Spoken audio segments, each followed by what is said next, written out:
Hello everyone, स्वागत है आप सभी का आपके YouTube channel the exam tutorial पर। जिन लोगों ने चैनल को अभी तक सब्सक्राइब नहीं किया है, प्लीज़ आप लोग ज़रूर कर लेंगे। बेल आइकन को प्रेस कर लेंगे, जिससे आने वाले सभी वीडियो का नोटिफिकेशन आपको सबसे पहले मिलेंगे। आज आप लोग देखेंगे भारत के प्रथम या अंतिम गवर्नर जनरल या वायसराय। तो चलिए बिना देर करते हुए देखते हैं। रॉबर्ट क्लाइव जो थे बंगाल के गवर्नर थे। क्या थे ये? बंगाल के गवर्नर थे। ये 1758 से 60 से 1758 से 60 तक तथा 1765 से 67 तक भारत बंगाल के गवर्नर थे। कौन? Robert Clive. इसके बाद है वारेन हेस्टिंग जो थे यह 1774 से 1785 तक बंगाल के प्रथम गवर्नर जनरल। बंगाल के प्रथम गवर्नर कौन थे? तो यह वारेन हेस्टिंग थे।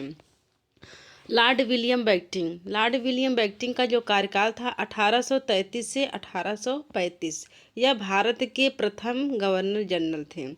भारत के प्रथम governor general Lord William Bentinck थे और भारत के प्रथम governor general Lord William Bentinck Bengal के प्रथम गवर्नर जनरल वारेन हेस्टिंग थे। इनका कार्यकाल 1774 से 1785 तक था।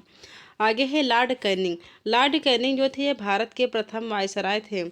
इनका कार्यकाल था 1858 से 1862। 1858 से 1862 तक इनका कार्यकाल चला था और ये भारत के प्रथम वायसराय थे।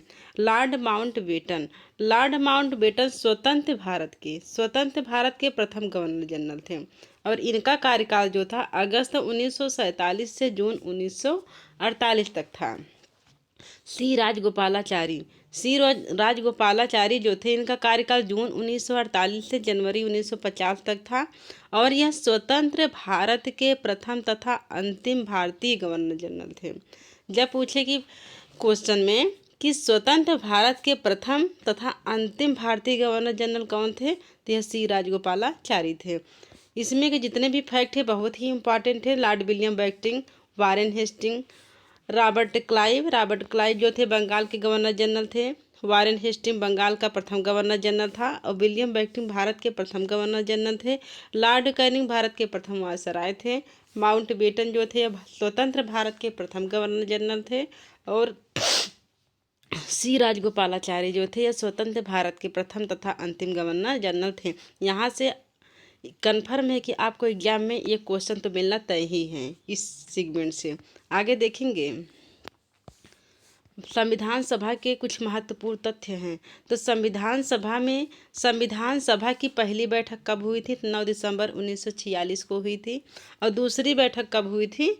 12 दिसंबर को हुआ था। दूसरी बैठक 12 दिसंबर को हुआ था। इसके बाद 13 दिसंबर को क्या हुआ था? 13 दिसंबर को उद्देश्य प्रस्ताव प्रस्तुत किया गया था। किसके? JL नेहरू के द्वारा, जवाहरलाल नेहरू के द्वारा।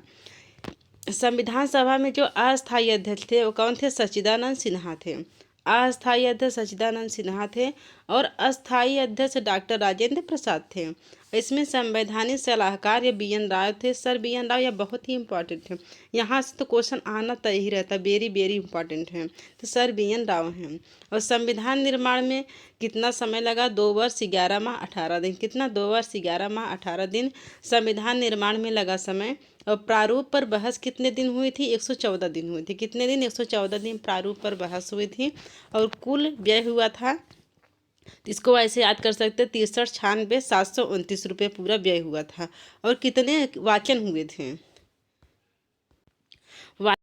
कुल 3 वाचन हुए थे। संविधान सभा जब बन रही थी कितने वाचन? 3 वाचन हुए थे। और संविधान सभा कब अपनाया गया था? संविधान कब अपनाई गई थी संविधान सभा के द्वारा?